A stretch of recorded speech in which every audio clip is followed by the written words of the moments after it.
Ама може ги интересира и другите. Ајде, може да супер. Во врска со тоа, нели, тие што трчаме интервален и континуиран, имаме на крај секој час да, како линк да отвориме и во табелата да пишеме колку бил интензитетот на тренингот јак од 1 до 10, мислам дека беше. И моето прашање е дали може во Excel табелата што ја имаме, да си ја ставиме таа слика од 1 до 10, па да си пишуваме во самиот Excel бројки, пример, секој пат кога ќе вежбаме колку бил интензитетот, а не да влагаме на страната, па секогаш да пишуваме индекс, мејл и да... Не ни може да внесувате тамо. Чекај да проверам, мислам дека... секој пат така правам. Да. Пишувам мејл, индекс, па внесува. И ми стига повратно на мејл дека сум внесла. Форма имам оставено јас. Да. Добро, може, чекај се малку само да видам што имам оставено. Имам многу такви апликации, да видам овде како беше за фитнес, бодибилдинг, Купер истражување.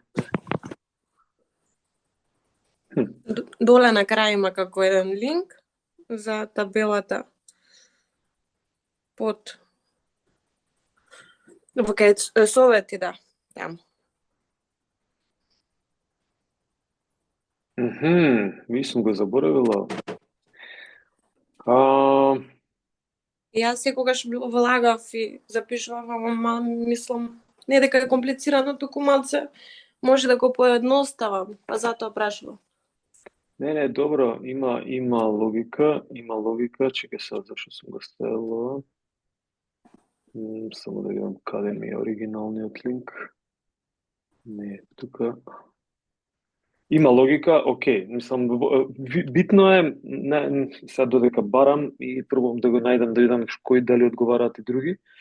Многу е битно да имате информација дека, например, со ова субјективна скала или следење, всушност може да се следите сами себе или да ги следите другите за субјективно чувство на замора.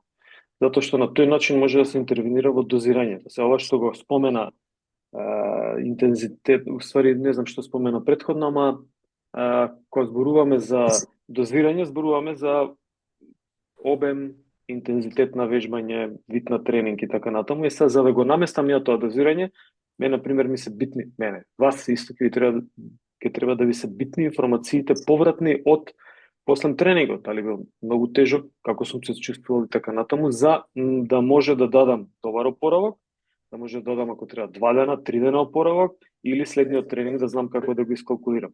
Така да слободно водете своја евиденција за овој дел. Значи не морам таму да се уклучуваме цело време. Па нека биде дека не мора. Чекај се само да видам ова што е. Да, ми е скалата супер, овде има responses 3. Само ја. Можно? Да. Да, Магдалена. Океј, инаку Google формите се многу супер за местење. Например, ја ова го наместив, ако некој сака да интервенирам, па ја можам директно да влезам во респонсисот и да видам какви биле, значи што значи двојка, четворка, шестка, во кој ден, како се повторува и така натаму, за да можам да дадам. Сакам да кажам, Google формова е супер клауд алатка, која што најверојатно користите, која што може во иднина да се користи и за други действија и акции. Магдалена, слободно води си евиденција во својот дневник. Добро, ви благодарам. Готово. Зашто не? Чекај сега, ова отиде. А што е ова? Овде сум дал. Да, ова е као дневникот. Овие симнете си ги на downloads. Еве го Excel го симнувам, како Excel и после можам да си го работам или можам да му направам, мислам дека можам да му направам make a copy, ако му направам од мој акаунт make a copy, тогаш ќе си го имате вие ке вас на Google Drive и ќе може да си го пополнувате.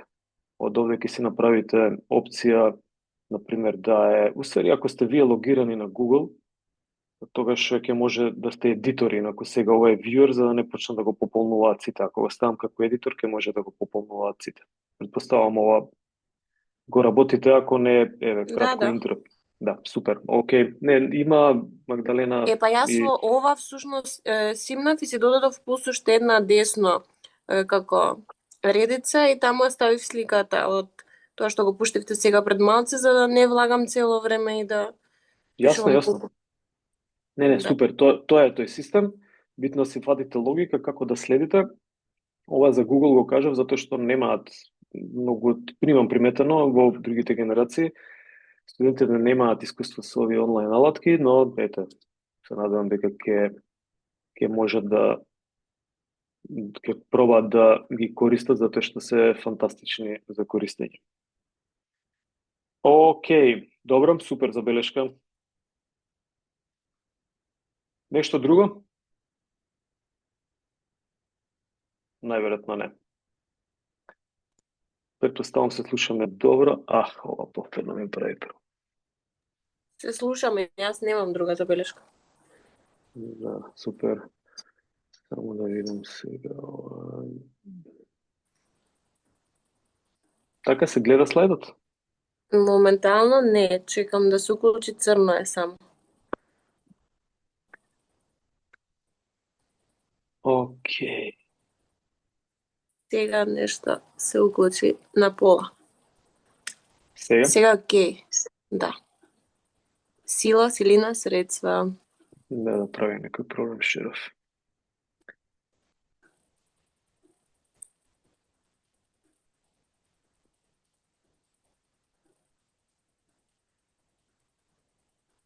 Ајде да не го пипам. Не може вака, ме нервира.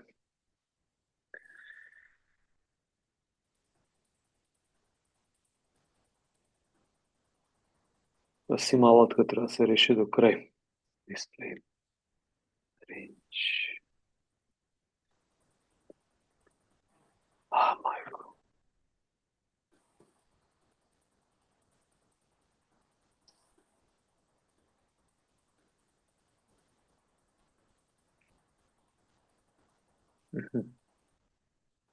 Сега би требало да биде. Тоа се уште истото е. Мислам, пак е на пола тоа сила, силина. Како на пола се... Па мислам, не е на пола, туку црно е од десна страна, а од лево е слайдот. А сега? А може би... сега окей. Да. Океј, треба пипкање. Добро. Иако во распоредот нели на Facebook што го ставив, направивме неколку измени, ама тоа се тие теми. И сега ова нели како што зборувавме за издржливост, за координација, за флексибилност, доаѓа моментот на сила, силина и што со нејзе. И сега многу интересно на почеток ќе почнам, само што ова е последниот слайд, што да. Да, треба да е овој слайд. Значи, почнуваме со дефиниција број 1, од број 2 видови, од број 3 методи за развој, сензитивни фази некои ќе ги споменам, иако ова е огромна тема која што сега малку ми влезе во сензитивните фази, се однесуваат на кога најдобро се развива некоја способност и многу се декларирани книги кога, например, дека треба, не знам, издржливост, ако не ја развиете во, не знам, до 16 години, дека понатаму издржливост не може да се развие, што е апсолутно неточно. За брзината тука нешто има вистина, дека ако не се работи на брзина, како мали посам тоа не може генетскиот потенцијал да се достигне, ама она е генетски лимитирана секако со тоа што и тоа исто така деликатно, ама да кажеме дека нема точни истражувања, па не може да објасни многу. Сега трнав од позади од сензитивните фази. Да сила апсолутно не е точно, значи може да се развие секогаш. Тоа е пример луѓе кои што имале медицински проблем, клинички ситуирани, мислам стационирани, кои што немале движење и така натаму, астронаутите. Значи, астронаутите кои што се враќаат после подолг период на планетава, они имаат сила нула, затоа што горе без тежински простор, не ги употребуваат мускулите, ако сте приметеле, тие не може ниту да одат, туку влегуваат во количка. Затоа што земјината тежа која што за нас е секојдневие, за нив не била секојдневие и они имаат изгубено силата и силината на мускулите.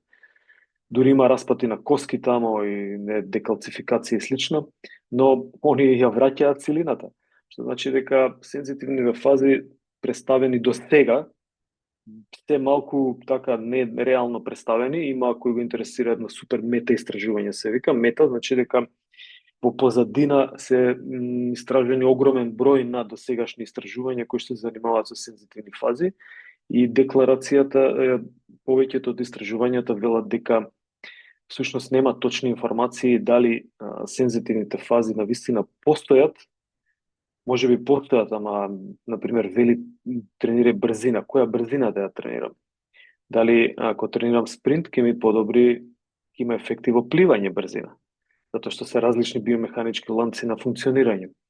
Така да тие моменти не се истражени, се испровоцирав сам себе сега, за да почнам од број 4. Но генерално оставам како посебна тема. Само ја нафрлувам за информации, можете и сами да проверите. Може ми да оставаме, ќе се подсетам да оставам за сензитивни фази истражување на YouTube линк. Па одоздола ќе го видите истражувањето, прочитете, супер е, за да не одвојуваме цела тема за тоа. И како се истражувале всушност, но во секој случај постои како табу тема, која што, например, постои како табу тема, мислам дека ви јам прашано, ако некој, ќе прашам повторно, па ако некој има информација нека каже, зошто болат мускулите? Дали мускулите болат заради акумулација на лактати во крв? Така, ова мислам дека го спомнував и прашував. Тоа е една од табуте теми. Зошто, дали мускулите болат заради акумулација на лактати во крв после напор? Што мислите? Така, зборувавме за ова? Морам да го прашам. Да, зборувавте. Зборувавме, супер, најверојатно е јасно. Така да и ова, нели, не е точно дека е заради лактати во крв, туку заради тие микротрауми кои што ќе видиме сега, всушност, што се случува и како мускулите растат на некој начин. И прво ќе почнам со дефиниција. Ајде нека виде тоа. Пред да ќе морам да се вратам, изгледа го немам ставено овој дел. Сила или силина? Значи сила или силина? Што е сила, што е силина? Не е исто. Сила е мала кога употребуваме, подкреваме товар или прикажуваме некои силови способности на мала мускулна група. Не се помрднуваме од простор, задржуваме во место. Силина е кога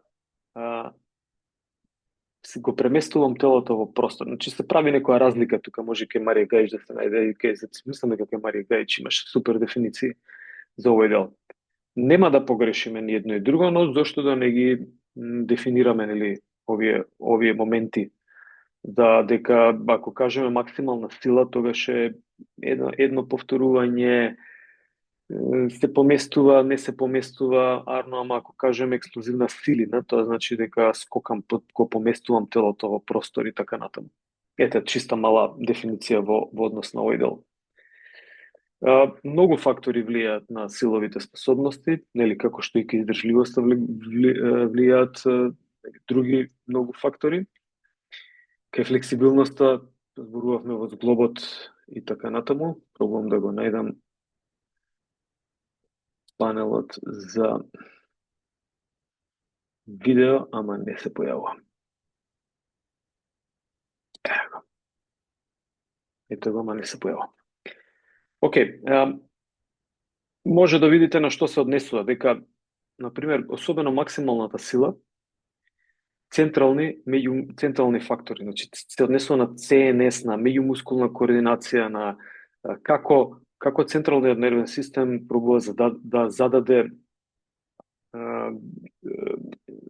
задачи за да се координираат мускулите. Истото тоа се однесува, значи од централните се префрла на периферни. Некоја манифестација или периферни фактори се тука што влие, ете пишува во заградата дека е повторно како мускулите се како се координираат меѓу себе, но можеби побитно е број на активирани единици што пак доаѓа од централните фактори, ама например ако е лимитиран мускулното ткиво, па на тој начин не може да активира поголем, мислам, тоа е капацитетот на мускулни единици. Ова последно, ова вегетативни ендокрини жлезди, нормално. Тука тоа е еден систем кој што повеќе физиологија ќе учите, нема потреба да навлегувам и не е ни моја тема, но е добро да знаете дека не се само мускулите тие кои што работат. Всушност мускулите, како што кажав и неколку пати претходно, се периферниот дел, извршниот дел од оној кибернетски систем. Тие само извршуваат задачата и се вулгарно кажано просто ткиво, значи не глупо ткиво, нема интелигенција. Ако споредиме со вегетативниот систем, да мускулите немаат никаква интелигенција во себе, значи ние кога вежбаме мускули, тогаш гледаме дека има релјефна градба на мускулите, промена, или слично хипертрофија или сила се манифестира и силина, ама всушност во позадина се случува нешто многу друго, кој што помага за да може мускулот да го развие тој капацитет. Ама сепак активацијата повторно доаѓа од внатре. Значи, затоа велам мускулот е просто ткиво, кој што ако го вежбаш, ако не го вежбаш, тоа е тоа.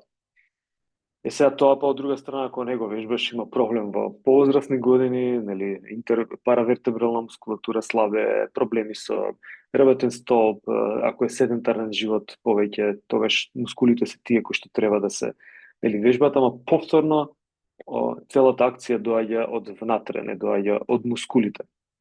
Што значи, како виле,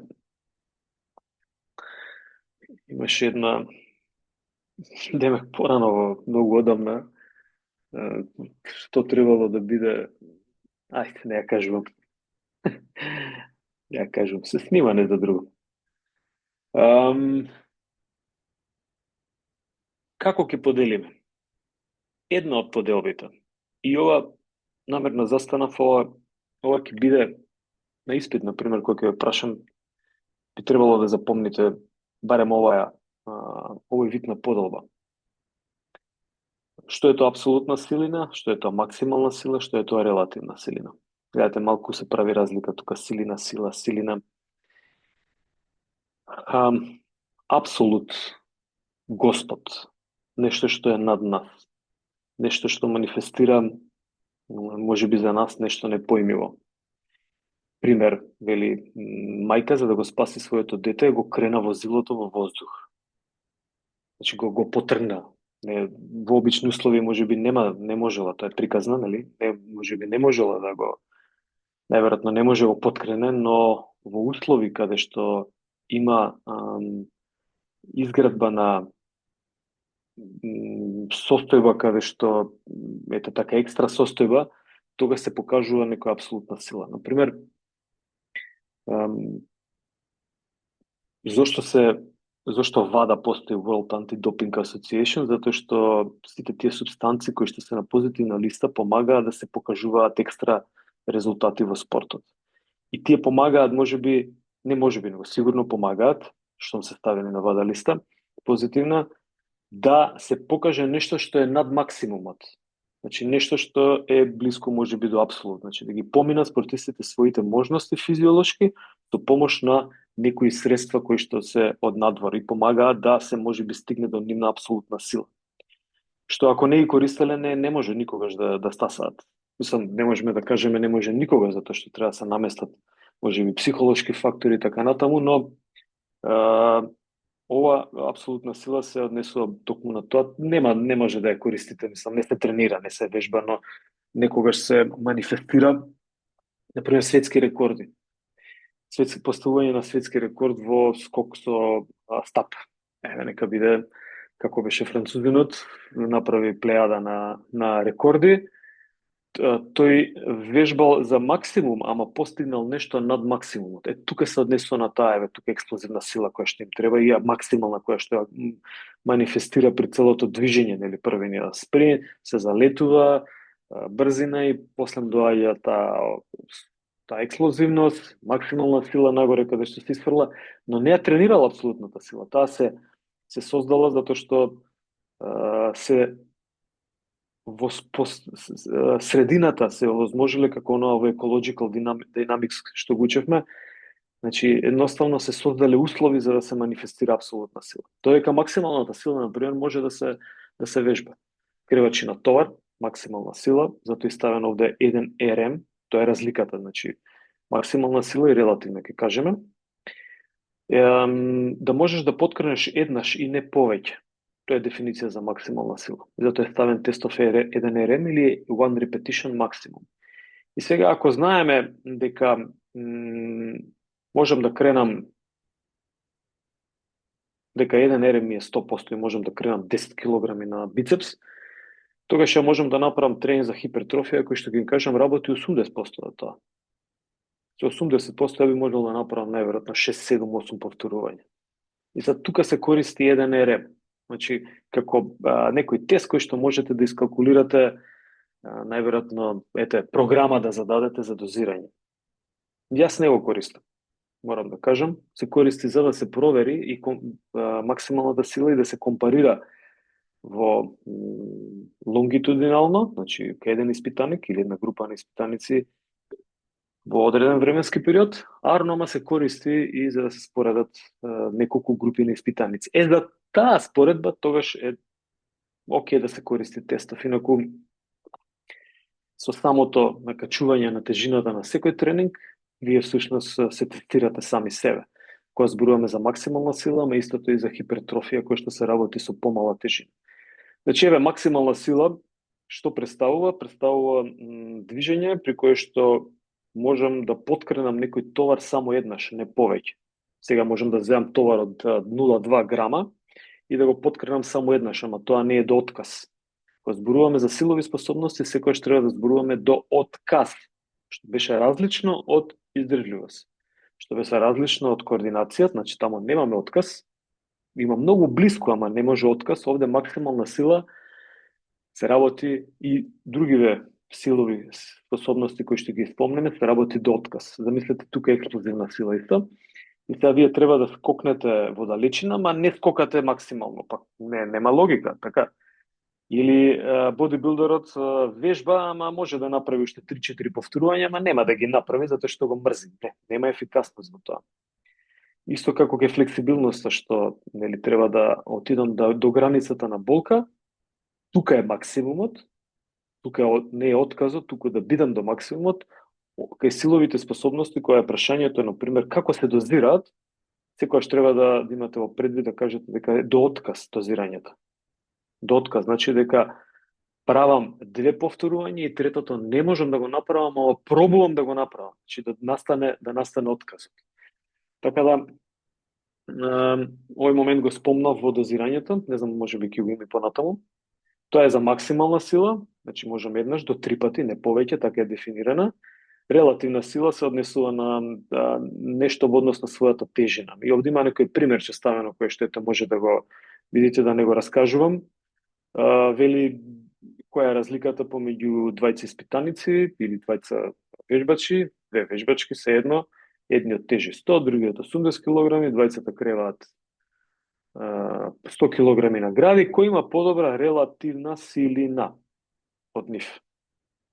Значи, кој е посилен од нив, нека биде така? Тој што има 80 кг, мислам. Точно, да. И затоа се вели тој има подобра релативна силина. Значи, ете, како може да подели? Тоа релативна силина исто се калкулира за да може да споредите двајца, тројца група на луѓе меѓу себе, кои што, ви дадов пример, што значи да, нели, едниот што е потежок се очекува да крене исто, и само овој што не е толку тежок, во предност, затоа што тој крива многу повеќе од својата тежина. Па во тој однес, во контекст се однесува релативна силина. Овде сум ставил едно примерче од десната страна, дека 1 RM било 10 кг. Ама по 2 седмици вежбање, 1 RM станува 12 кг. Значи можам да подигнам 12 кг. Тоа е повторно 100%. Значи, колку пати можам еднаш да кренам 12%, тоа е 100%. А претходно 100% ми биле 10 кг.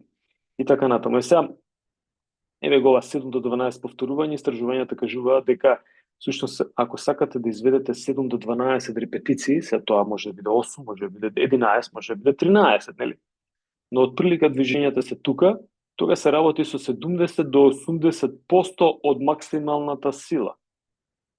Арно, ама имате уште еден метод. Не мора да одите со проценти, него едноставно со метод на проба ќе пробате кај испитаникот, клиентот, клиентката, да накачите тежина за да може да крене околу 10 пати. Значи, не ви треба да ги тестирате на почеток. Зошто кажувам не тестирање? Затоа што многу голема тежина се крива. Може да настане повреда ако е некој неискусен, особено ако не се загрее добро. Значи, оставете ги овие максимални, ве се малку зезнати за дури за спортисти, а особено за рекреативци. И затоа не сум јас нешто заговорник на тоа дека мора да се истестираат у максимална сила за да направам тренинг за силина. Тоа нема логика. Едноставно ја местите тежината или условите за да тој направи репетиции во одреден број на репетиции. Сега, овде на последниот текст долу веќе најавувам тоа што ќе го има во следниот слайд, дека па силова издржливост се работи со над 20 повторувања. И се вие ако можете да направите максимум 12 повторувања и сакате ги раснете мускулите, од друга страна сакате да го смените програмот и да работите на силова издржливост. Значи, пази, силова издржливост. Мускулите да издржат да работат што подолго, 1 час да работат. Тогаш ќе треба да ја намалите тежината, нели? Нормално. И тука играта на дозирањето. Значи, ако е во класичен бодибилдерски третман од типот на фитнес, бодибилдерска теретана, тогаш имаме тежини, со нив работиме, но може и со собствено тело да биде. Може згибови да сработите со помош на ластика, ако не ви функционира. Кога сме кај згибовите, една проба на згиб и кај машки и кај колешки, кој што не може да изведат еден згиб, самата проба да изведат згиб е еден РМ. Значи, тоа го кажував и на почеток. Значи, пробувајте 4 пати, пробајте, тоа се 4 серии. Пробајте.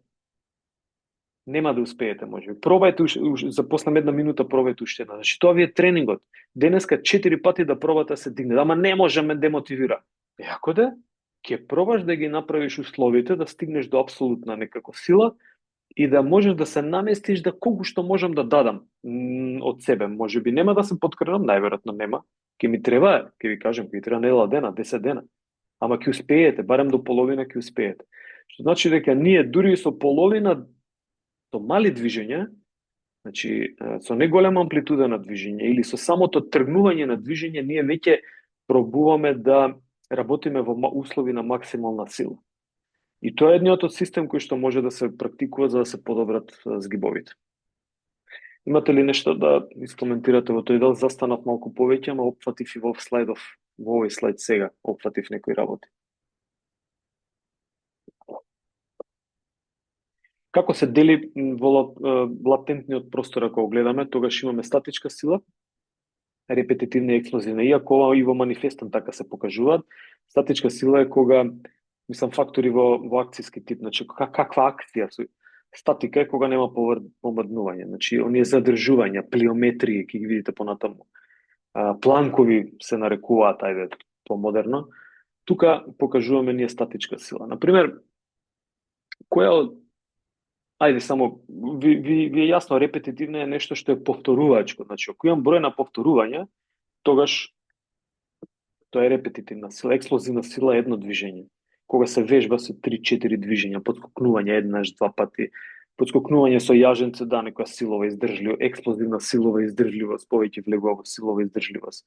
Ама кој е нешто експлозивно, значи бомба, па, најбрзо за што пократок временски период да направам некое движење, така да тука експлозивната сила и на посебен момент има. И со статичка сила не може преку број на повторувања да се мери,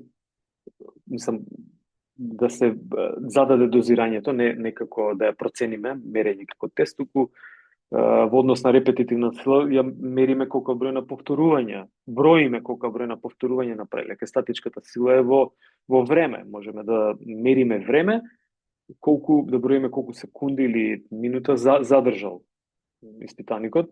Експлозивната силина е дистанца, најчесто височина, нешто што е лонгитудинално. И сега, например, што мислите од овие сите три скијачите? Спуст, дисциплина, што најмногу им треба? Вака, гледајќи ја, анализирајќи го движењето и активноста. Скијање, алпско скијање, спуст. Статичка сила? По логика, да. Значи, он треба да издржи во статички услови. Ама пази се, треба да издржи во статички услови. Тука сега има комбинација на репетитивна сила, експлозивна сила, силова издржливост и се, но се во функција на статичката сила. Затоа што е во получечнување, во положба на јајце, така се нарекува таа положба на спуст, каде што мора да добие аеродинамичка состојба, аеродинамичка положба на телото. На овој начин пробувате да ги гледате, например, што ми треба за тренинг за ракометари. Чекај да видам какви движења има во ракометот, какви има во одбојката, каде повеќе треба експлозивност како тренинг и суплементација на тренинг во одбојка или во ракомет. Што мислите? Како беше, професоре, прашањето? Експлозивност? Каде, во кој спорт треба повеќе експлозивност, како тренинг или суплементација на тренинг? Во ракомет или во ракомет, а во одбојка репетитивна. Сега одбојка некако повеќе на скокови оди, а? Одбојка да А се треба повторува? експлозивност. Да, ама одбојка има експлозивност повеќе. Секој скок треба да биде експлозивен во одбојката. Точно. И сега пак е деликатно, не може да кажеме дека само експлозивна силина треба да се вежба. А во ракометот? И во ракомет има експлозивна силина, ама ако да, ама нема толку скокови, нема. Значи, вамовие на мрежа кога ќе дојдат се работи на скок. Он треба што повисоко да се одвои од површината, за да може да го превари противникот. Да го надпревари противникот.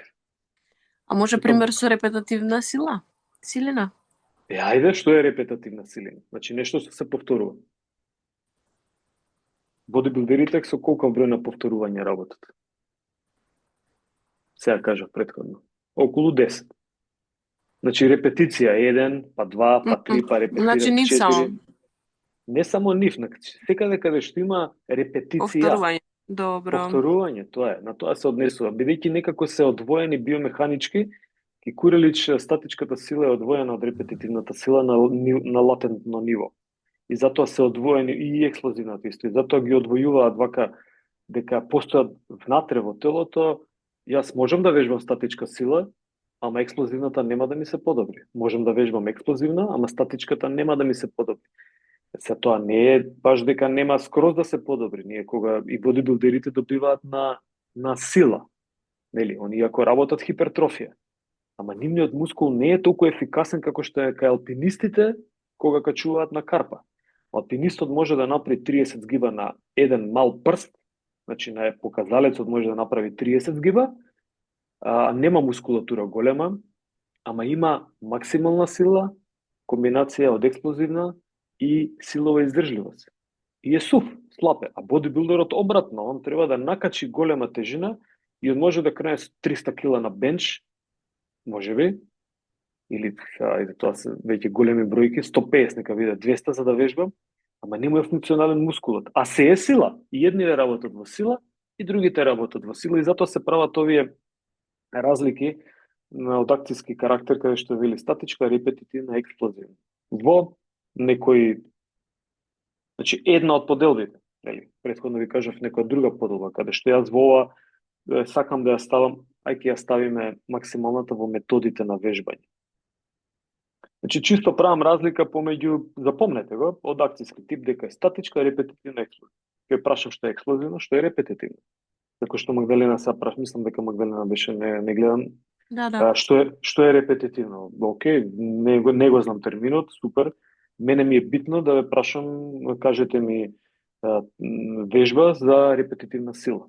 И се вие ако кажете задржува во планк, ја веднаш ќе знам дека вие не знаете што е репетитивна силина. Така, задржување е статичка сила.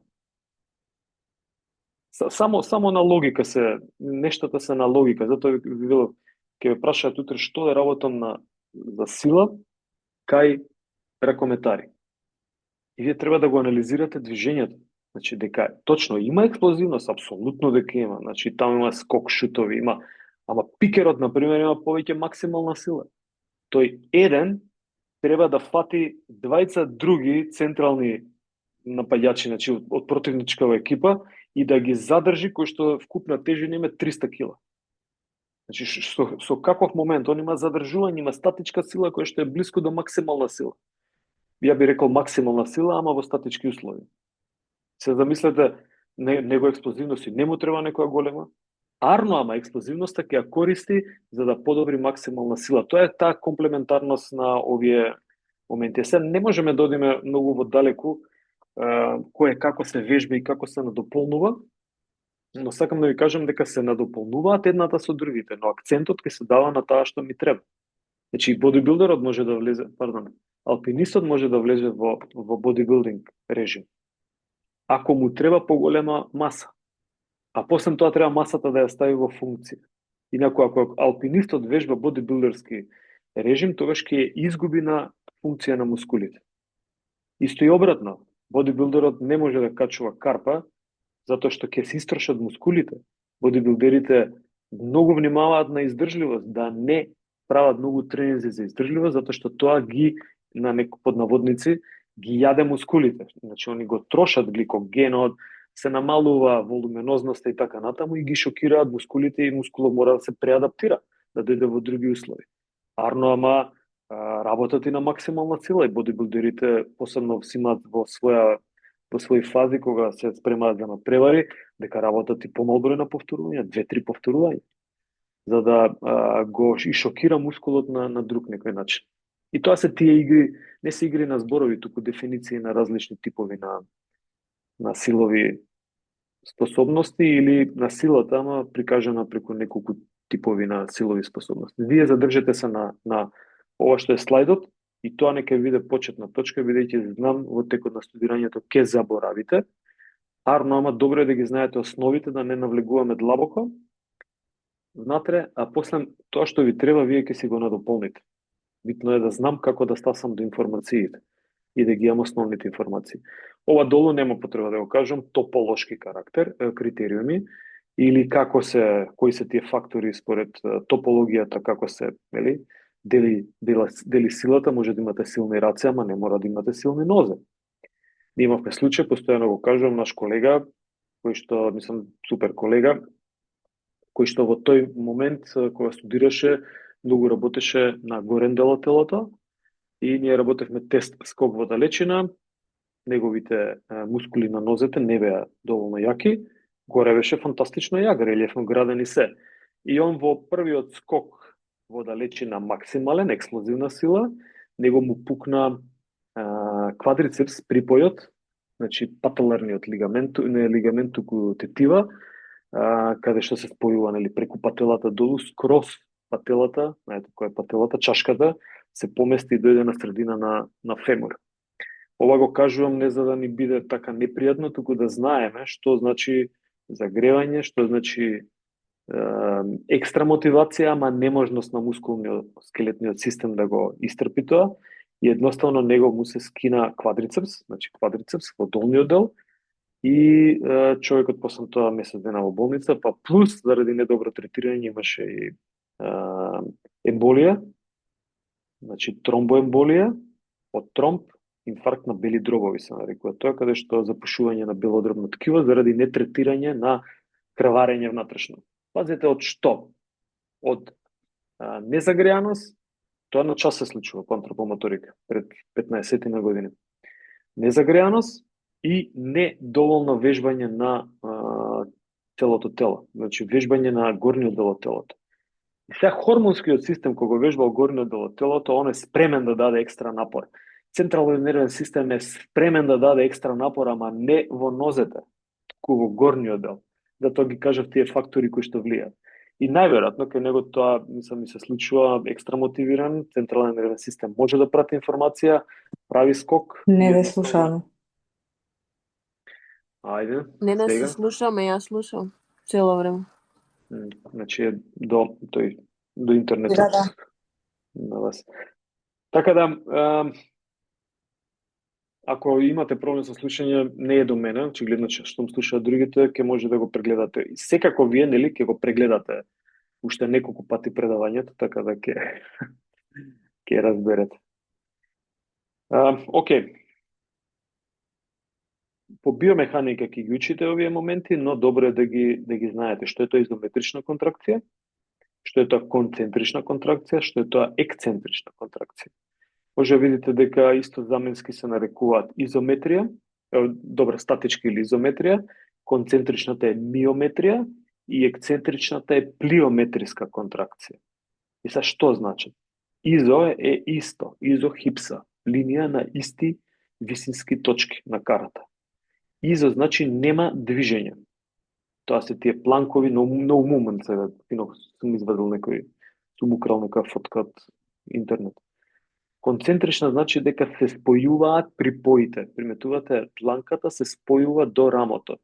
Значи се прави движење каде што се спојуваат припоите на мускулите. Така се нарекува. Зошто? Затоа што мускулот се скратува.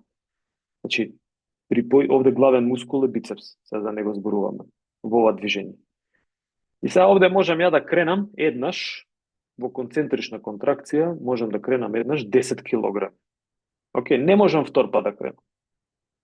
И сега што е ексцентрична контракција? Ексцентрична контракција, ако јас земам тек со 12 кг, ја не можам да го кренам, затоа што мене максимумот ми е 10. Така, јасни сме, не можам нагоре да го кренам тегот. Арно, можам од горната положба, со 12 кг тек, тој ќе сака да ми ја бутка дланката надолу и ја да се борам и да кочам. Секако ја не кочам, да, има некој кочење, туку мускулот бицепс во овој момент пробува да ја закочи дланката да не отиде надолу и на тој начин он генерира повторна сила. Дали е јасна ова разлика меѓу концентрична и ексцентрична контракција? Да. Значи, ексцентрична е надолу, ама мускулот пак работи реално. Да, пошто види надолу, ако сакаш дланката да ја ставиш надолу, и ако буткаш надолу, тогаш ќе се вклучи трицепс, нема да се вклучи бицепс.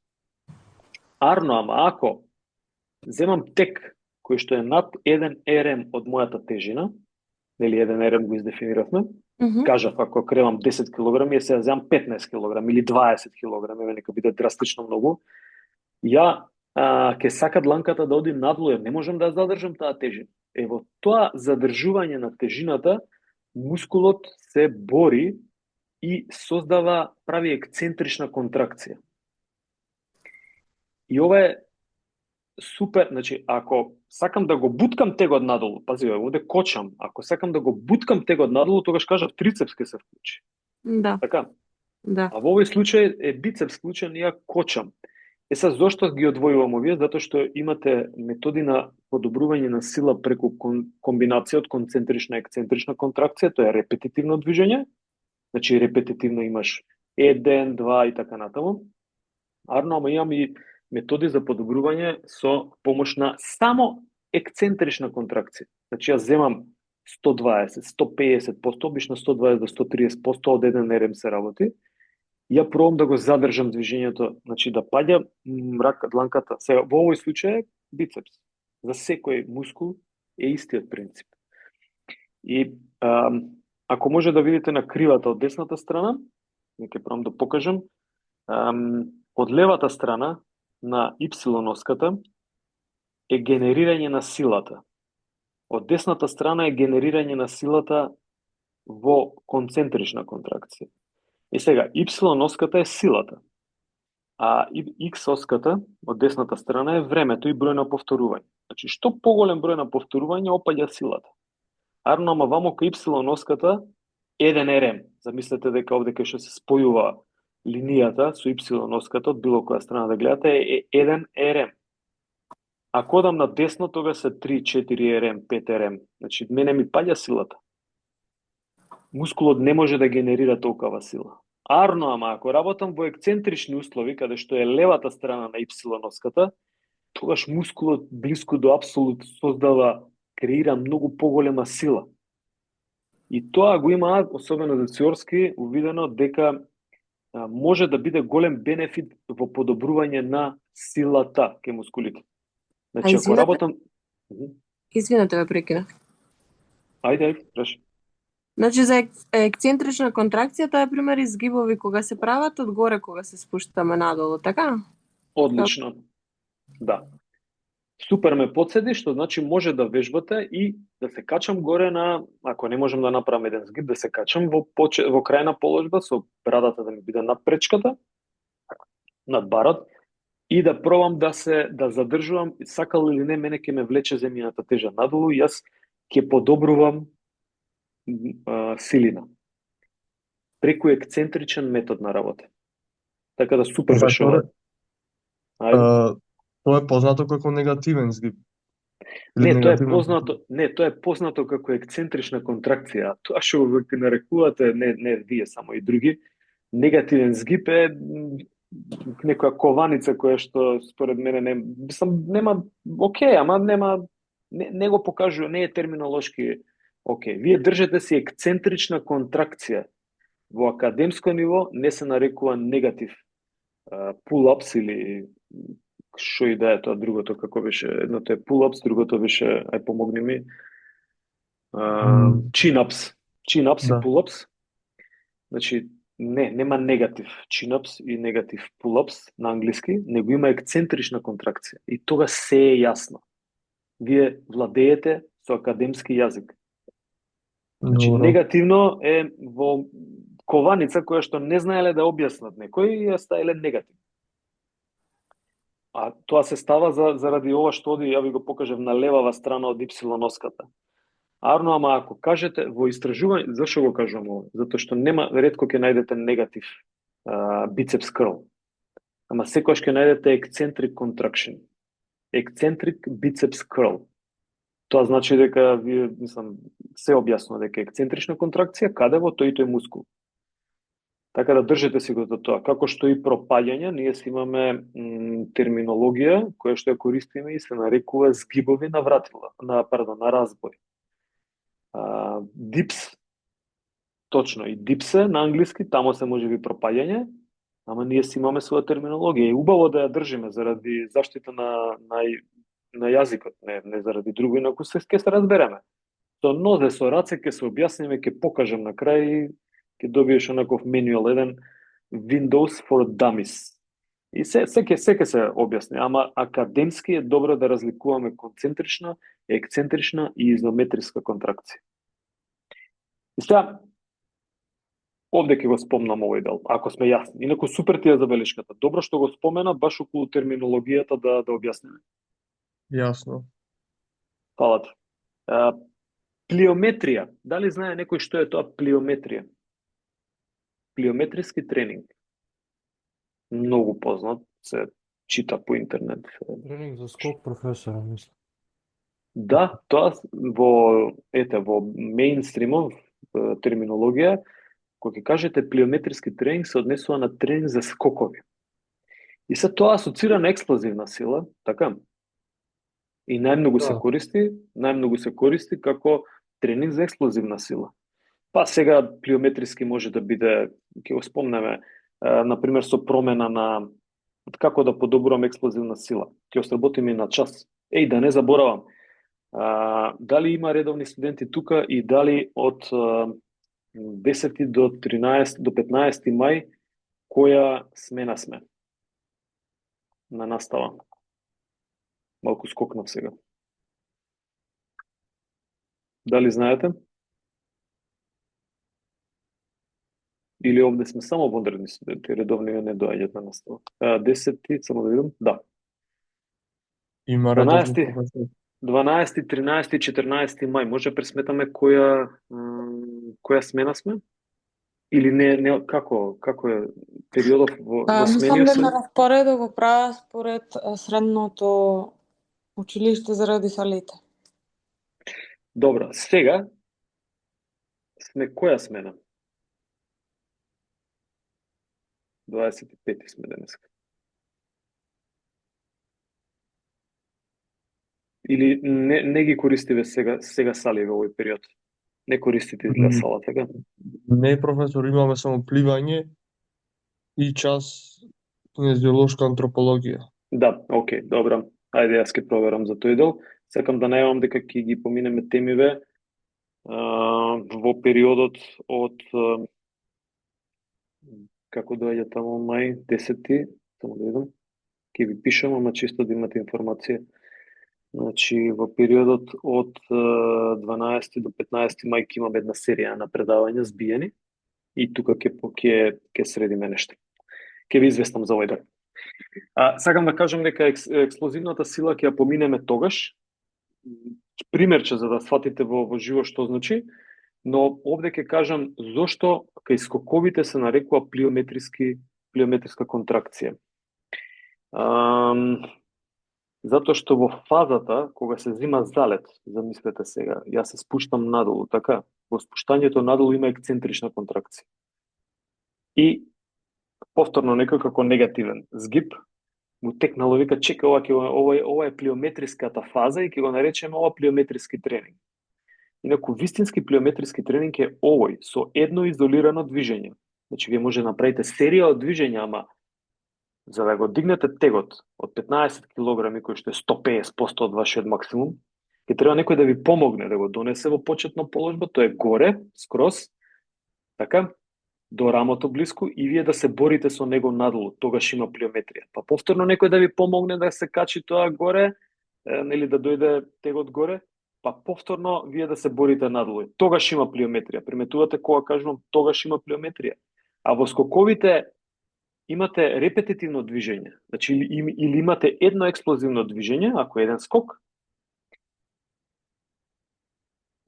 составен од неколку фази. Една од фазите е плиометриската фаза, каде што вие кога земате залет, нели јас не скокам со исправени нозе па да скокнам нанапред, туку се спушта задникот, глутеалната регија, да кажем, се учествува, се спуштам надолу, тежината се спушта, тежиштето се спушта на телото и правам хоп одскокнување. Зошто се прави тоа? Ко се покажа во флексибилност ако ви текнува. Ајде, ќе пробам да го средам и тој дел, мислам дека можам да ја помогнам. Би било добро.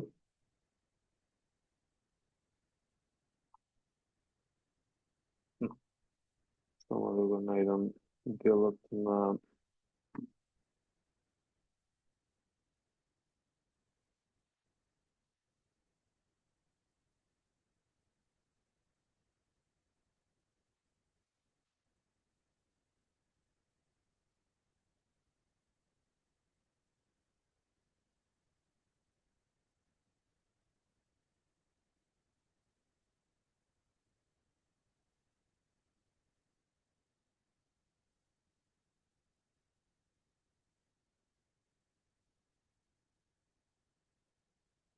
дали се сеќавате, сега ќе средиме само да опа. Дали се сеќавате на делот на кај флексибилност, каде што зборувавме за стреч рефлекс. И стреч рефлексот се случуваше заради еден момент, ама морам целата слика да ја отворам, за да ја видите. Че видам да не имам тука нешто за овој дел. Немам за ексклузивност. Да, немам. Ќе морам на овој начин, само на кратко.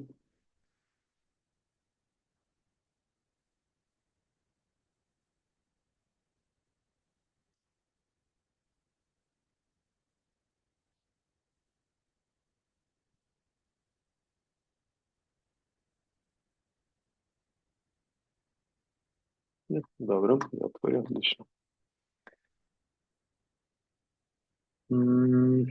Имаше едно сликиче каде што Нора прави скок во височина, мислам дека е.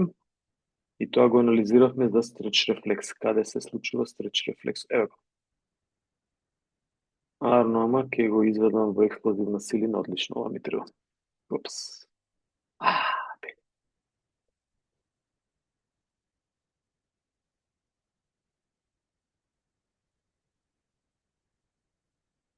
Супер. Овој дел ми треба.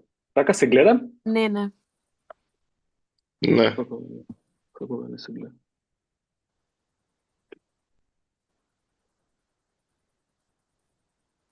Сега се гледа? Да. Океј, значи, ова е скок во височина. И сега, во која фаза има плиометриска движење? Или ексцентрична контракција? Во фаза 1, во фаза 2 или во фаза 3? И на кои мускули? Многу интересно. Мислам дека на квадрицепсите во фаза 3 или во фаза не, во фаза 1, во фаза 1. Фаза 2? Во фаза 2 затоа што се припрема, мислам ако збориме, ама дека нели беше поврзано кога зборевме за флексибилност со тие мускулни вретенчиња.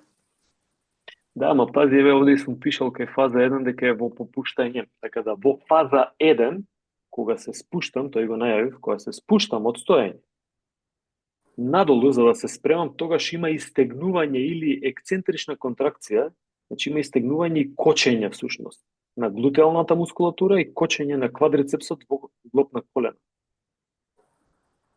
Значи они се борат тогаш со тежина која што оди надолу. И они кочат. Тогаш има плиометриска контракција или ексцентрична контракција. И сега, кога ќе бидејќи ја не се спуштам полека или Нора не се спушта полека надолу, па да скокне, туку оди надолу, хоп, одеднаш и во тој момент мускулите треба да закочат, ама се активира и тој малиот muscle spindles, и тогаш тој даваше, нели во фаза 2 настанува тоа, и во фаза 2 се активира тој muscle spindle и тогаш се дава екстра енергија, но нас сега не интересира, тоа не интересираше во флексибилност каде е muscle spindle. Сега нас не интересира каде е ексцентричната контракција. Ексцентричната контракција е во фазата на спуштање долу. Значи, ако се спуштам долу, тогаш кочат мускулите. Лично како кај вамо кај бицепсот. Ви е јасно ова што го објаснувам? Да. Значи секогаш кога се спуштаме доле, тогаш е ексцентрична контракција. Бака, види, секогаш кога се борам со тежината. Значи, некога, пошто од друга страна па каде има концентрична контракција? Во фаза 3. Во фаза 3 на истите мускули има концентрична контракција. Тоа значи дека припоите се спојуваат и квадрицепсот во зглоб на колено и глутеалната регија се спојуваат припоите и прават концентрична контракција. Така може да го визуализирате движењево. Од фаза 3 две слики има, едното е каде што е во получучнување и третото е каде што оди горе. Тука има концентрична контракција.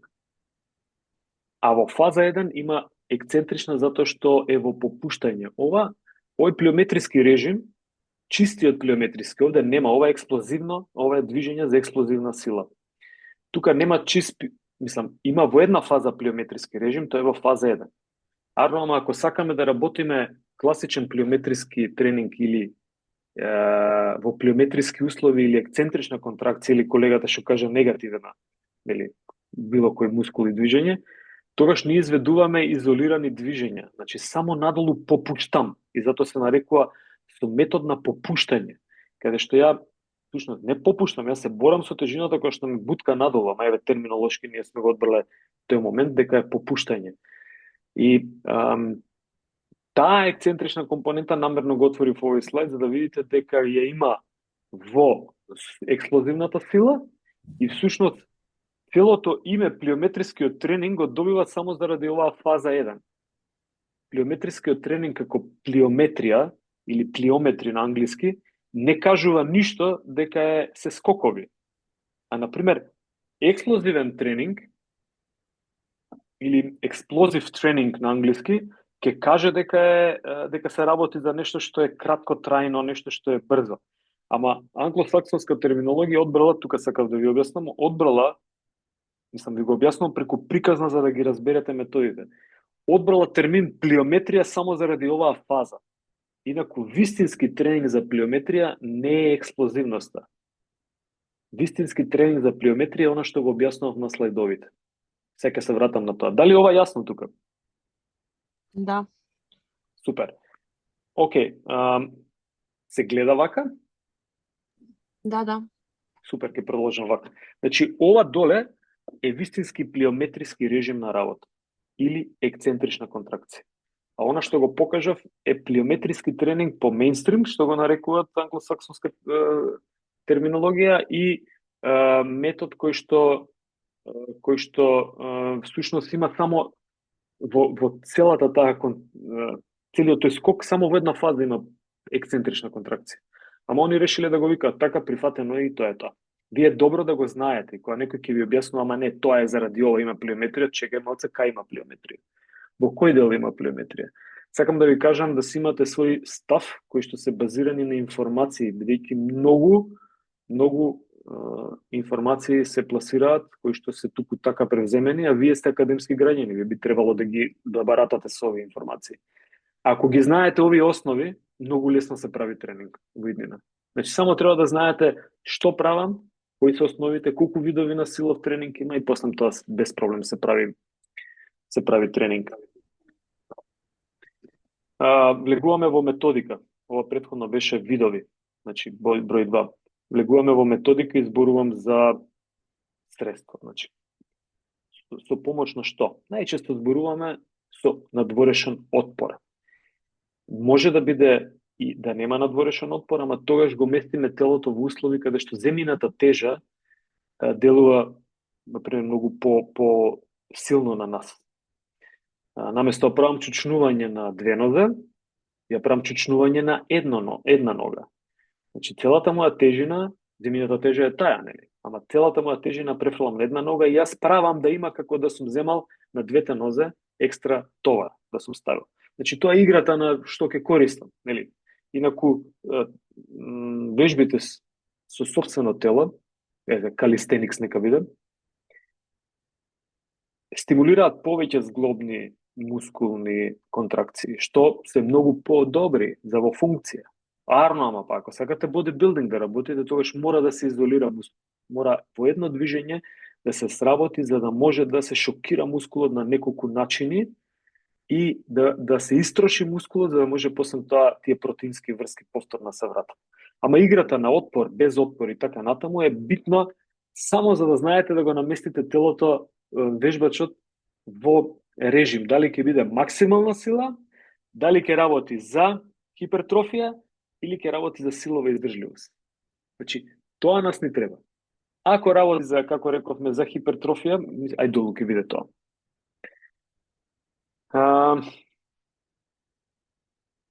Споменати се некои дополнителни отпори што се може да се користи. Еве push exercise гледате од деснава страна овде, например, работи преку стојна раце. Работи рамо во нови услови, каде што е без надворешна тежина, арно, ама ги поставува условите за да има екстра тежина. По една од дефинициите се позициорски постојат неколку 3 методи за развој, тоа се метод на повторени напрегања, тоа се репетитивните напрегања, метод на максимални напрегања, тоа се 1 RM, значи сличното е, тука исто слично го кажува и он, и метод на динамички или брзински напрегања, значи овде се однесува нешто со многу мала тежина, ама се работи или на брзина или на силова издржливост. Ако работам брзо, тогаш може би на брзина. Тоа што со тегови е многу тешко на брзина да се работи. Тоа е малте невозможно, затоа што вие ставате тек, екстра тежина, замислете да се подпишува. И сега јас треба да ставам екстра тек од 50 грама и треба брзо да се подпишам. Не може, јас ќе морам да вложувам екстра сила, за да нема да биде брзо движењето, нема да биде фреквенција на движење како што треба. И сега овој другиот дел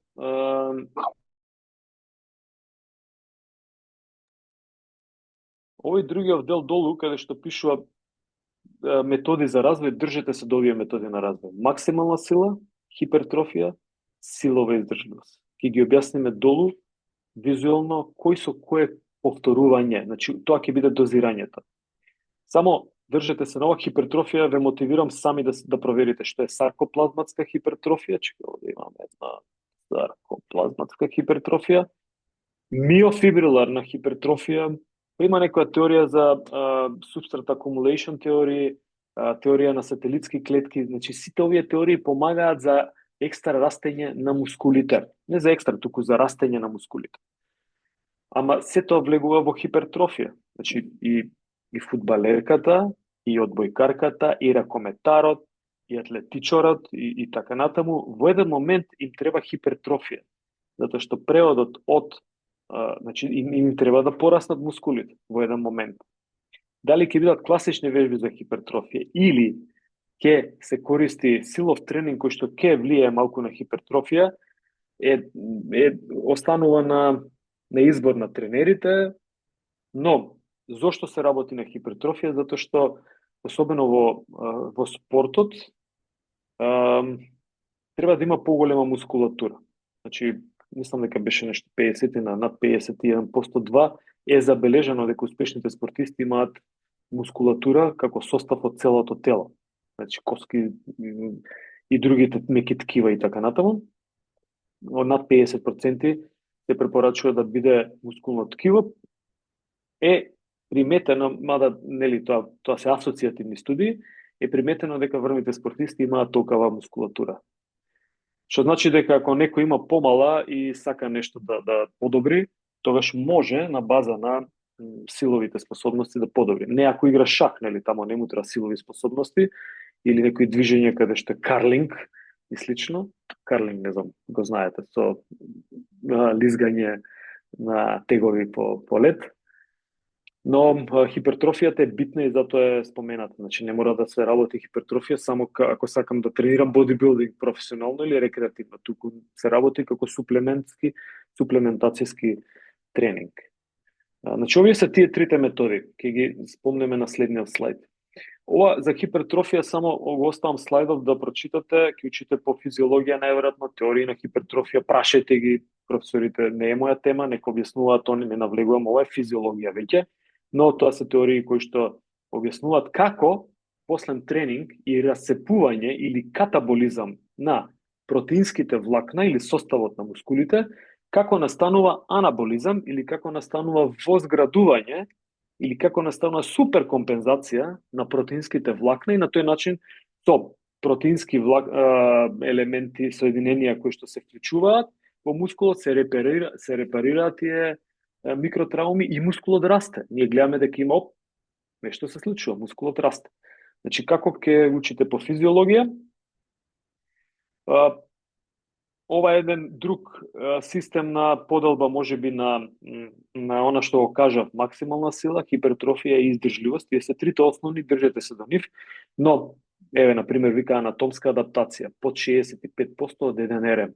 Авторот на овој текст решил да работи според 1 РМ. И не мора, ама он така ги дели.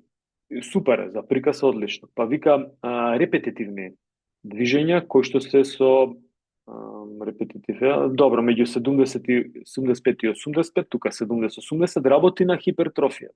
Че првото вика анатомска прилагодба, мала тежина, тука мускулите нешто се прилагодуваат, работам од одреден период на овој начин. Па сакам после хипертрофија ке зголемам тежина. Па максимал ефорт, вика 90% од 1 РМ. Тоа се 1 до 3 повторувања. Ке хипертрофија се меѓу 7, 8 и 12 повторувања. Ама вика има динамичен ефорт каде што има исфрлување. И има силова издржливост. Значи тука негде сме со тоа што малку се поделени на друг начин. Пардон. Ова за вас е најбитно како основа. Точно кажува дозирање за подобрување на максимална сила, за хипертрофија, за силова издржливост. Колкав број на репетиции, колкав број на серии. И приметуваат и сериите, за максимална сила можем и 10 да направам. Ама силова издржливост, ако работам 50 склека да направам 10 серии од 50 склека, нема логика. Затоа што ќе се замори, гликогенските резерви ќе се потрошат. Колкав да биде одморот од прилика, колку пати во неделата можам да го работам. И сега на база на ова, ако земам да работам кај професионални одбојкари максимална сила, или ракометари нека биде 3 пати неделно, дали ќе направам грешка? Да, најверојатно ќе направам. Може да го преоптовара мускулот, затоа што тој ги има максималните напори за време на тренинг, ги има и за време на меч. И ја му давам уште 3 пати неделно да работи максимална сила. Некоја работат, ама например, не може би доволно е во микроциклус е доволно со еден тренинг да се тоа одработи. Ама, например, другиот тип на силов тренинг да биде функционален. Тоа е многу добро кога зборуваме што е функционален тренинг. Дали имате некое прашање во однос на ова? Нема потреба да ги читам бројките. Максимална сила, нели 1 до 3 и така натаму. Сега, што се троши каде? Каде се троши креатин фосфат според вас најмногу? Во максимална сила, во хипертрофија или во силова издржливост? Најмногу креатин фосфат. Во максимална сила? Точно, се сложувам. Се троши ли при хипертрофиски, при тренинг за бодибилдинг? Па, може, ама не толку како во максимална сила. Се троши. Знаеш каде се троши? Во последните движења.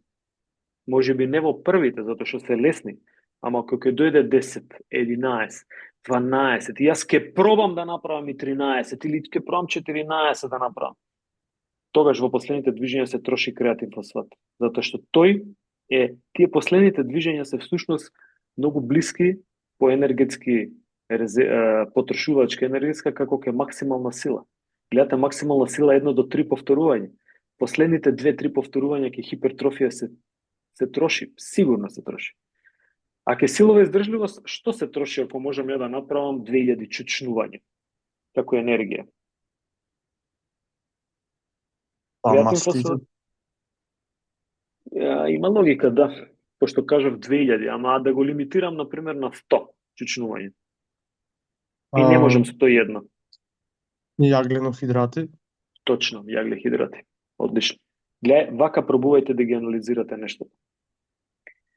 Сега, пак е тука деликатно, ќе каже некој ако сака, ама не е баш така, се троши и креатин фосфат, да, се троши во последните движења.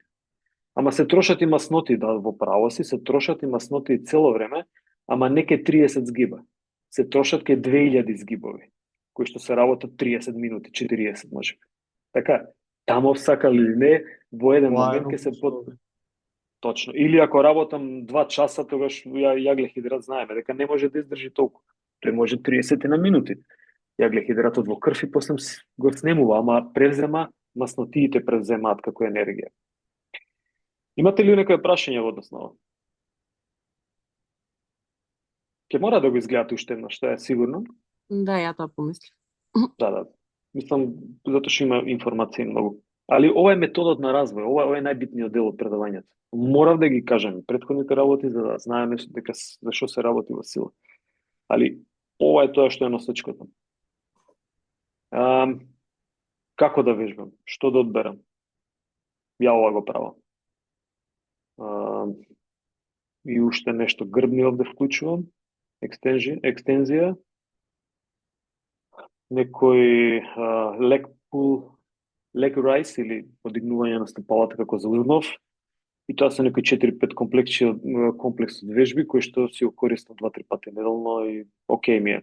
Боли вратама ме боли вратот од компјутер, не ме боли од вежбање. Сакам да почнам да вежбам. Еве, пробај со овие, дома можеш да ги направиш. Може би згибов не може дома, ама гранка од дрво имаш надвор. А какви стомачни? Само овие прави ги, само 2 недели прави ги само овие стомачни. Зошто? Затоа што треба адаптација мускулна, анатомска адаптација или скелетно-зглобна зглобна адаптација ни треба. Значи, мускулно-скелетна, зглобна, како ќе да ја крстите, треба да се адаптираат припоите на мускулите, зглобовите на напорот, па може би ке некој менискус ке покаже проблем или нешто. Значи, ние треба да им дадеме натре информација на хормоналниот систем, на целото тело, дека ние периодов ке почнуваме да вежбаме. И не може одеднаш да почнам да вежбам. Како што не може да одеднаш од 2 тренинга да ослабе човек, не може од 10 да ослабе, ама може да го започне процесот на слабење, така исто и процесот на вежбање не може со 1 до 2 тренинга да почнете максимални тежини да кревате, ќе направите беља. Особено кај повозрасни луѓе. Пукаат мускули, ткивото е различно и така натаму. Но и кај помлади исто. Дечињата научете ги да ги изведуваат вежбите, наместо да им давате големи тежини. Сега, кај дечињата и не се даваат големи тежини, ама голема тежина може биде 2 килограми за нив. Подобро без тежина да го научи движењата, отколку да му дадете тежина да не го знае движењата. На тој начин, со помала тежина ќе направите и оваква анатомска прилагодба, и тоа може да трае недела дена, 2, значи неколку тренинзи, 4, 5, 6 тренинзи да бидат е доволно. Кој е основниот принцип? Кажав, до отказ. Дури и на почетокот, со лесна тежина и се пробајте до отказ. Ама ја можам само една серија. Да, една серија. Од сите овие вежби направи една серија. Склек до отказ, нека има загревање на почеток, склек до отказ, згиб до отказ, дипс или ова е спуштање, нели надолу. До отказ, колку можам? 20, 25, 30, да, можам, ќе направам. 10, 11-то нема да можам. Направи ги до отказ. И стомачни направи до отказ. Една серија, не повеќе. Можеш 2 да им дадеш. Ако не вежбале ништо. 3 не им давај. All around тренинг вако се дава со 2 серии. Со 2 серии, значи 2 крупчиња да направите дова. Ја би направил склек, па вежба број 2, па 3, па 4. Со одмор помеѓу нив, одморот на претходниот слайд, па кога ќе ги завршам сите овие 4, ќе направам пауза од 2-3 минути, малку подолга, па ќе направам уште една серија од овие вежби, мислам, уште еден комплекс од овие вежби ќе направам. Значи, една серија од вежба број 1, една серија од вежба број 2 и така натаму. И доволно е за почеток. Тоа е за да почнам. Ова правете го 4-5 тренинга.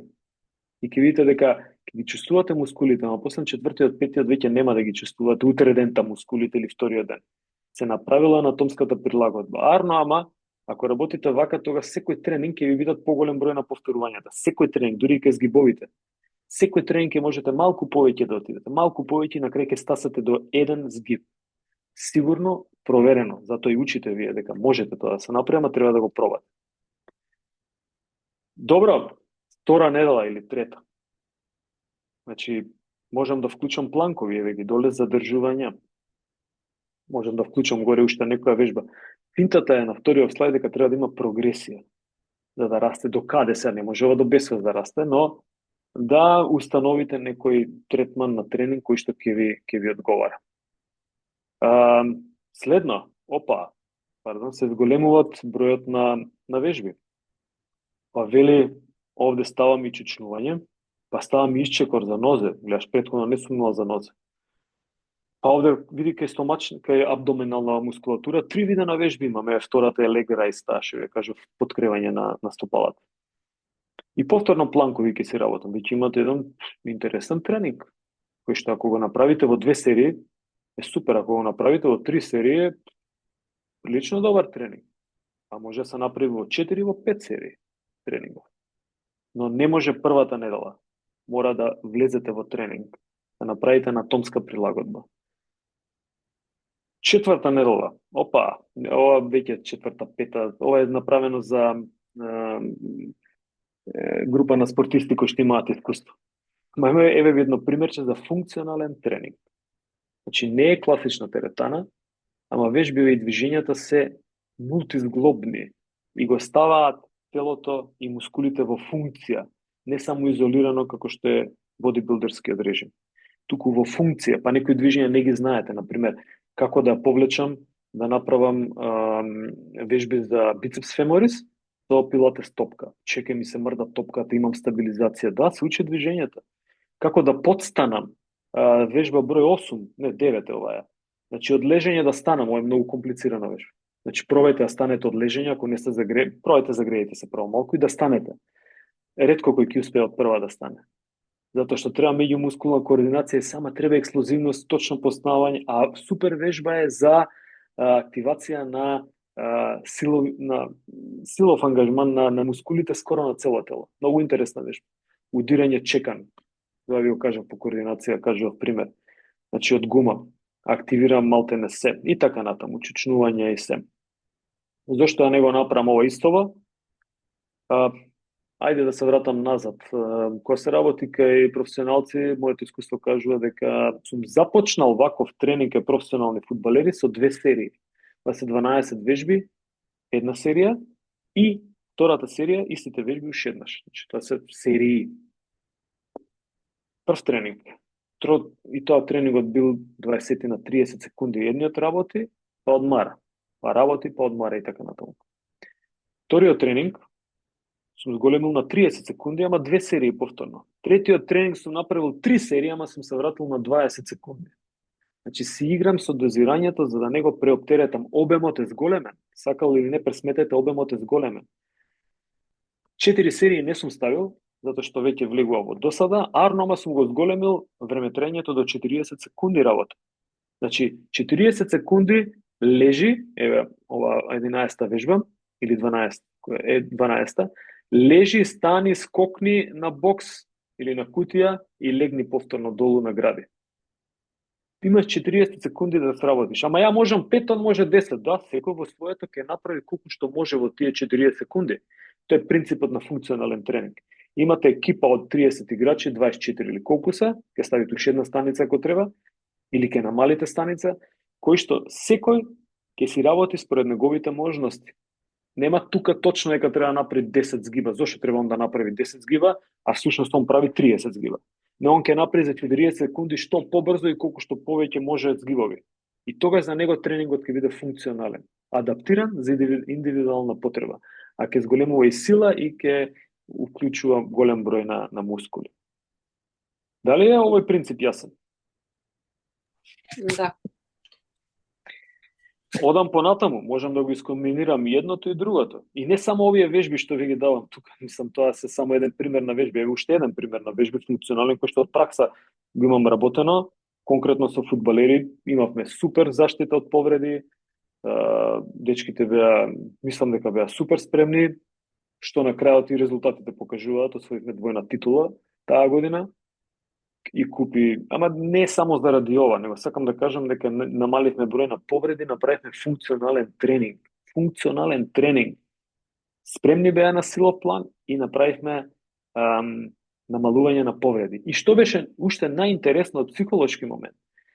Кога го поставив тренингот, не е ништо ново ова, мислам се работено и претходно, и само што така некако не се користеле, можеби барем во Македонија тој момент, вакви тренинзи, ова зборувам за 2012 негде, значи многу одавна. Кога е поставен овој тренинг, веднаш ги праша, сакате да одиме во теретана да работиме со класични методи бодибилдерски или затоа што и тоа може да го постигне ефектот, или да работиме ова, не, молим те, вика, немој да влегуваме во теретана, ова е многу поинтересно, на терен сме, тука сме, се менуваме 20 човек со човек во парови, работиме, вежбите се постојано различни, значи има диверзитет на вежби и поинтересно за работа, дури и психолошкиот момент прави растеретување. Инаку ако е се исто, да доаѓа до монотоност и имате проблем со не ангажирање, мислам, не сработување на добар тренинг. Еве уште една комбинација. Што и да одберете, треба да биде во функција на движењето или во функција на заштита и подобрување на силовите способности.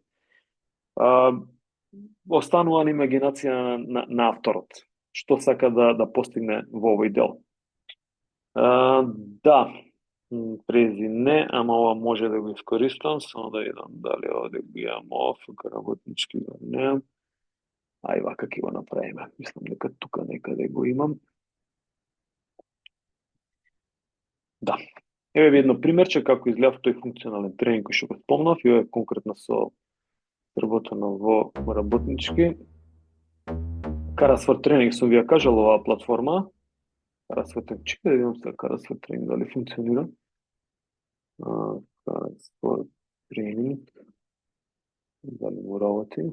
Супер беше порталот на Карас.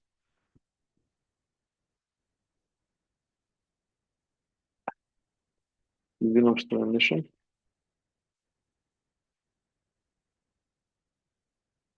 Да, Карасвор тренинг се функционира. Супер порталче од Иван и Игор, двајца браќа, Иван го Карас го буткавам. Карас јуниор и Карас сениор, ама гледам дека има стартувано нешто, така да окей вести, само да видам дали има нови вести. Да, проверете си го овој дел. Од кога му се информациите, добро се согласувам. Не сум проверил, мислам дека има апдейт и се враќам на тоа што е... Тој беше, овде, се враќам на ова. Значи, тоа Игор го работевме чисто мала една презентација на тренинг и да видите организацијски како тоа изгледа. Само кажете ми дали се гледа. Да, се гледа. Да.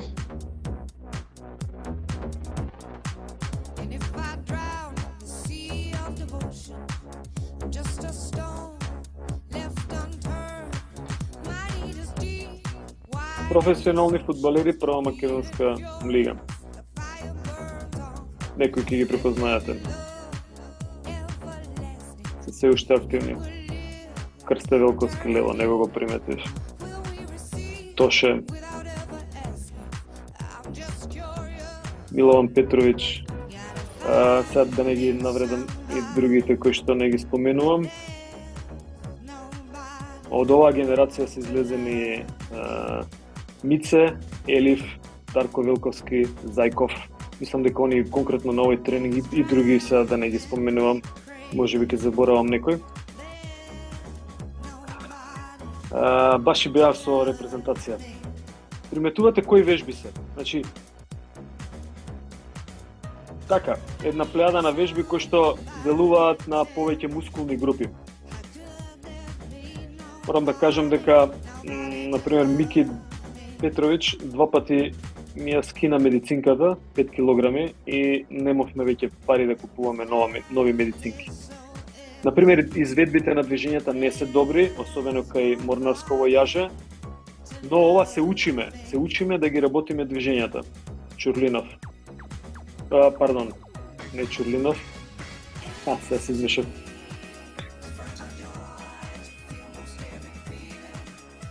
Брда. Тоше.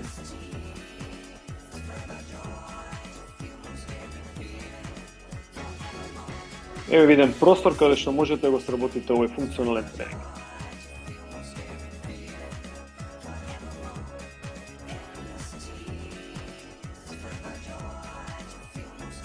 Се уште се учиме да ги изведуваме движењата така. После третиот, четвртиот тренинг веќе ги разбра. Например, ова беше тотално неправилна положба на работа со морнарско јаже.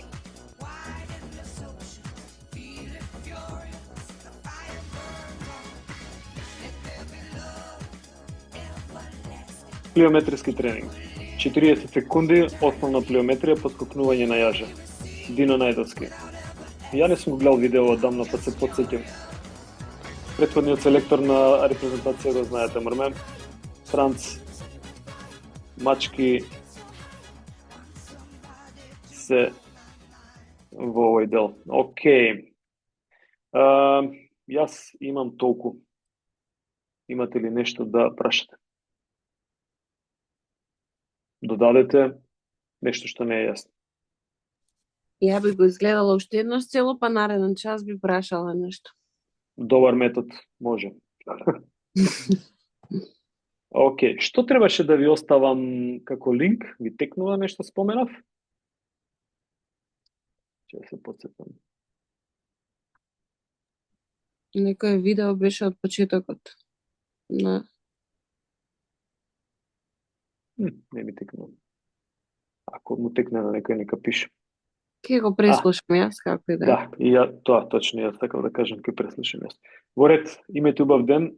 Ќе правиме мала пауза, мислам дека на 16-ти, значи не следниот петок, или не, следниот петок имаме, не, 1 мај. Чекај да видам како ли. Да, следниот петок е 2 мај. Не, немаме настава, настава ќе имаме на 16 мај. А во меѓувреме ќе добиете информација за 12, 13, 14 и евентуално 15. Ќе имаме настава во сала. Ќе видиме само дали ќе биде претпладне или попладне, така да ќе известам на Facebook. Слободно, отворено е за сите. Поздрав, убав ден. Пријатно, убав ден. Пријатно. Пријатно. Пријатно.